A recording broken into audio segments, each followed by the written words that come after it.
This is Adolf Hitler, the founder of the German Nazi Party, and one of history's most infamous and despised individuals. And he made a very unsettling impact on the auto industry in 1937. The unsettling truth about the car company Volkswagen is as follows. Adolf spent most of his formative years in Linz, Upper Austria's state capital. He struggled in high school and decided to drop out after being rejected by Vienna's Academy of Fine Arts because he didn't want to work for the government like his father, who had retired from his position as a state customs officer. After his father passed away in 1903, Adolf kept pursuing his ambition to become an artist. Hitler moved to Vienna in 1908 after his mother, Clara, died there. He painted and sold scenes of architecture and landscapes to support his way of life. He became passionate about politics and many of the theories that would ultimately define Nazi ideology during this time. Hitler moved to Munich, in the Bavarian region of Germany. He eventually persuaded the Bavarian king to enlist him in a reserve infantry unit during World War I. He was given 2 bravery awards, which he wore until his passing. He made the decision to leave a lasting legacy at this point. Hitler was in charge of the growing Nazi Party by the end of 1921, capitalizing on the widespread discontent with the Weimar Republic and the harsh Versailles Treaty terms. In Munich, a sizable number of former army officers who were unhappy would later join the Nazis. After that, when Hitler ran for president against the war hero Paul von Hindenburg, he received 30.8% of the vote. Even though the Nazis never won more than 37% of the vote, Hitler was eventually able to seize absolute power in Germany, in part due to disagreements and inaction among the majority of people who opposed it. Hitler was elected Chancellor of Germany in 1933, and after achieving his political goals, his Nazi government eventually seized absolute power. He felt the need to start an automobile company because it would be something even bigger. German automakers focused primarily on producing high-end vehicles in the 1930s. At the time, only 1 in every 50 Germans owned a car, and the project that Adolf Hitler immediately ordered served as the prototype for the enterprise that would eventually become. At this time, the National Socialist Party-run government of Germany established Gesellschaft Vorbereitung Volkswagens m.b.H. as a new state-owned automobile company. Later, it was changed to Volkswagen Work, which originally stood for the People's Car Company.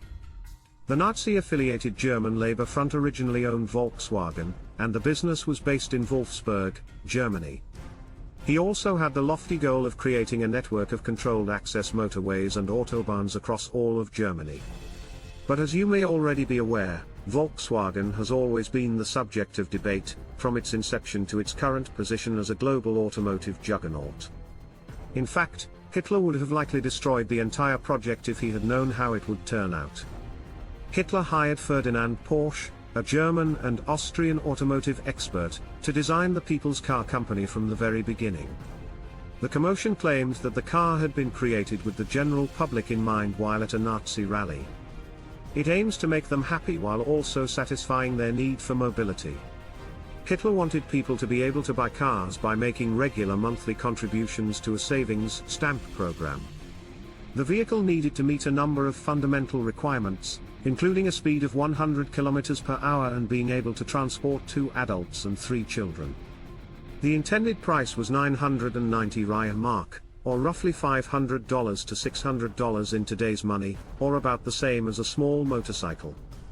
However, World War II broke out not long after the KDF wagon made its debut at the Berlin Motor Show in 1939, and Volkswagen stopped producing the vehicle as a result.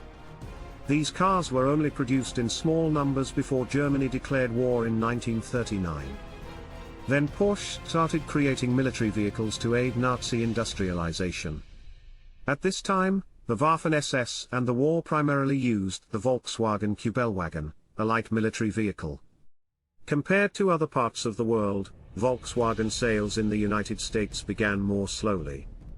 Volkswagen kept producing the people's car in the interim, especially for senior Nazi officials. Volkswagen faced numerous difficulties as a result of the war because its factory was designed to produce vehicles for the general public. Since its inception, it had never had a large enough workforce, so the enormous Ursen complex quickly turned to forced labor to fill positions. In fact, Volkswagen was among the first companies to use Soviet hostages as forced labor, in addition to migrant workers and German employees. Although Stor's first prison camp was constructed on factory grounds in the city of the CDF, the company also employed prisoners of war in prison camps and an increasing number of Soviet and Polish civilian foreign forced laborers known as Eastern workers. About 60% of the workforce was made up of car forcing employees. The company actively searched the network of concentration camps for forced labor. An engineer from the Volkswagen plant selected 300 skilled metal workers from the numerous shipments of Hungarian Jews while visiting Auschwitz in 1944. Additionally, 650 Jewish women were relocated to produce ammunition for the army. The Leben site was officially designated as a subcamp, whereas Volkswagen formalized their relationship with the followers in the Nazi concentration camps. The Volkswagen plant housed 8 camps for forced labor as well as 4 concentration camps. Forced civilian workers made up the rest of the facility's workforce. By May 1944, the complex employed more than 4,800 Eastern workers, half of whom were women. The majority of these workers were forcibly driven from their homes to assist the Reich with pressing labor shortages in the manufacturing and agricultural sectors, though some had been hired. Similar to Soviet prisoners of war and inmates of concentration camps, these workers had to live and work in often dangerous environments. Volkswagen employed more than 15,000 former prisoners of war to build its cars during this time. Volkswagen even built the Arbit concentration camp near one of their facilities, housing highly skilled prisoners as labor. Prior to 1943, some female forced laborers became pregnant. Employees from the East who were expecting a child or who had been ill or exhausted for more than 3 weeks were simply sent home. However, Fritz Zoll, a German general in charge of labor distribution, modified this strategy as the war dragged on. Due to the Soviet army's advancement and the pressing need for all available resources to maintain the retreating German lines, such deportations were challenging.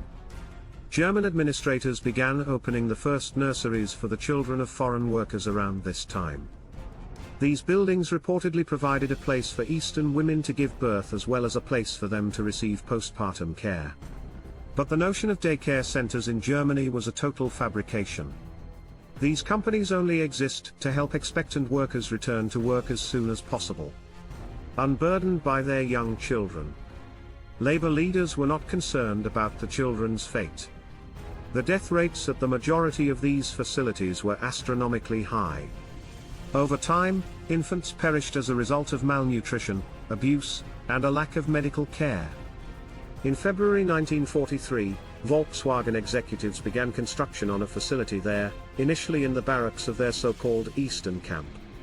According to estimates, 365 young children who were the offspring of Volkswagen-hired female Eastern laborers died in Ruhr.